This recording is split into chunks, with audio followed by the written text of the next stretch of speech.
विश्व स्तरीय शिव पार्वती की अनूठी प्रतिमा लाखों की संख्या में दर्शन करने पहुंचे श्रद्धालु 11वीं शताब्दी की बताई जाती है शिव पार्वती की पाषाण प्रतिमा 1961 में खेत में हल चलाने के दौरान मिली थी शिव पार्वती की प्रतिमा। शिव पार्वती की चतुर्भुजी प्रतिमा की विशेषता यह है कि ये एक ही पत्थर पर निर्मित है। इसके मध्य भाग में शिव और पार्वती की आलिंगनबद्ध छवि विराजमान है। नीचे दोनों कोने में एक तरफ गणेश, दूसरी तरफ कार्तिक जी विराजमान है। भोले गौरा के चरणों के समीप नंदी विराजमान है। देवी वाहन पर विराजे हैं। इन दोनों के बीच में शिव भक्त भस्मासुर सिर पर हाथ रखे बैठा है। प्रतिमा के पीछे आभा मंडल चक्र है जिसके आर पर देखा जा सकता है। प्रतिमा के पीछे ही भगवान सूर्यदेव पूर्ण आकार में विराजमान है। लक्ष्मी, सरस्वती, रिद्धि, सिद्धि, चूहा, मयूर, वृक्ष के अलावा त्रिशूल, नारियल और डमरू स्पष्ट दिखाई दे रहे हैं। सुहागपुर का प्रसिद्ध पान माता के हाथों में विराजमान है। इस प्रतिमा की विशेषता यह है कि शीर्ष से लेकर निम्न तक देवी देवताओं और गणों का समूह मंडल स्थापित है।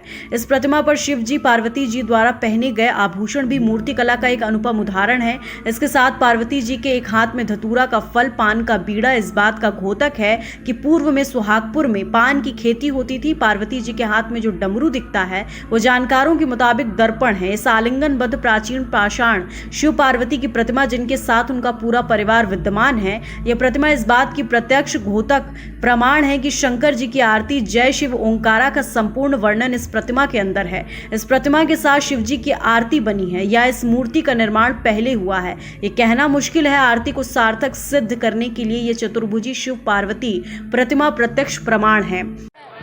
नमस्कार, मैं रूपेश कुमार उपस्थित हूँ सोहागपुर में। बड़ा ही शुभ अवसर है, पावन पर्व है महाशिवरात्रि। महाशिवरात्रि सोहागपुर में बहुत भव्य रूप से मनाई जाती है। लाखों श्रद्धालु यहाँ पर भगवान शिव के दर्शन करने को आते हैं। यह सोहागपुर नगरी भगवान शिव की नगरी के नाम से भी जानी जाती है। यहाँ पर जो पूर्व राजा थे, यहाँ के पुराने राजा थे जिनको बाणासुर के नाम से जाना जाता है, जो महादेव के बड़े भक्त थे, तो उन्होंने सोहागपुर में सैकड़ों जगह शंकर भगवान शिव पार्वती के मंदिर बनवाए थे जहाँ भगवान शिव विराजमान रहते हैं।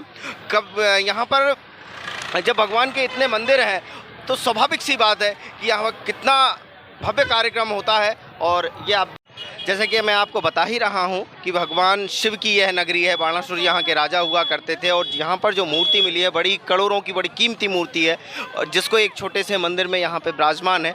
लोग हजारों की लाखों की संख्या में आते हैं, बड़ी आस्था है यहाँ पर। तो और हम आगे चलते हैं और लोगों से बात भी कराते हैं कि क्या इसका इतिहास है और क्या इसकी सच्चाई उपस्थित है। जैसा कि मैंने आपको बताया कि यहाँ सोहागपुर में हर वर्ष मेला लगता है महाशिवरात्रि पर। बड़ा ही महत्व है। ये जो नगरी है ये शिव की नगरी भी मानी जाती है। भगवान शिव यहाँ पर आए थे और जो शोणितपुर जो नाम है इसका, यहाँ पे बाणासुर नाम के जो राजा थे उनके सेनापति के रूप में कभी भगवान शंकर कृष्ण जी के यहाँ पर जब आए थे, जब उनसे लड़ाई हुई थी, तो यह भगवान शिव की नगरी भी मानी जाती है। चूँकि यहाँ पर जो बाणासुर थे वो भगवान शिव के बड़े भक्त थे। मेरे साथ यहाँ पर पवन चौहान उपस्थित हैं, वरिष्ठ सीनियर पत्रकार हैं। मैं थोड़ा सा इसके इतिहास के विषय में भी आपसे प्रकाश डालना चाहूँगा कि क्या है इसका इतिहास और क्या इसका महत्व है। इसका बहुत महत्व है। इस सावन पे भी इसका बहुत महत्व रहता है और महाशिवरात्रि पर इसका विशेष महत्व बढ़ जाता है। यहाँ कहा जाता है कि जैसे सावन सोमवार पर जो कुंवारी कन्याएं हैं, यदि वो वरदान मांगती हैं तो उनका मनवांछित वर मिलता है, और महाशिवरात्रि पर तो सभी मनवांछित फल मिलते हैं। और मैं यहाँ मंदिर के बारे में आपको बताऊँ कि ये मूर्ति जो है एक खेत में हल चलाते समय मिली थी, जब से यहाँ पर स्थापना की गई। और यहाँ के एक ठेकेदार थे जिन्होंने यहाँ मंदिर के लिए ज़मीन दी। उसके बाद यहाँ ये भव्य मंदिर का निर्माण हुआ। ये जो मूर्ति है 11वीं शताब्दी की है और बहुत भव्य, इसकी करोड़ों में की इसकी कीमत है। कई बार इसको चुराने के प्रयास भी किए गए। इसको अब संरक्षित कर दिया गया है। तो चारों तरफ एंगल लगा के और उसको एक सुरक्षा दे दी गई है। सामने कांच लगा दिया गया जिससे कोई चोरी ना कर सके। और ऐसी मूर्ति, अद्भुत मूर्ति कहीं नहीं है।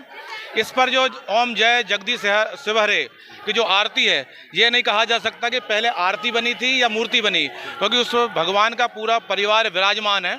और आप जब उस पर देखेंगे तो उसमें पूरा नज़र आएगा ओम जय जगदीश शिव हरे। जो आरती है वो पूरी की पूरी उस पर अंकित है। तो ऐसी अद्भुत मूर्ति और विश्व में कहीं नहीं मिलेगी।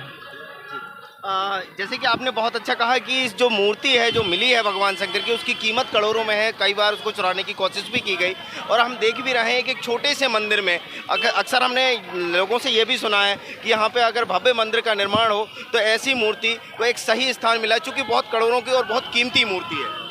बिल्कुल सही बात है। मंदिर में तो खैर स्थापित हुई है, लेकिन हम तो ये मांग भी करेंगे प्रशासन से, सरकार से कि इसको संरक्षित किया जाए, पुरातत्व विभाग इसको संरक्षित करे, पर्यटन स्थल घोषित किया जाए, क्योंकि ऐसी मूर्ति पूरे विश्व में कहीं नहीं मिलेगी जिस पे भगवान शिव की जो आरती है वो इस पे अंकित है।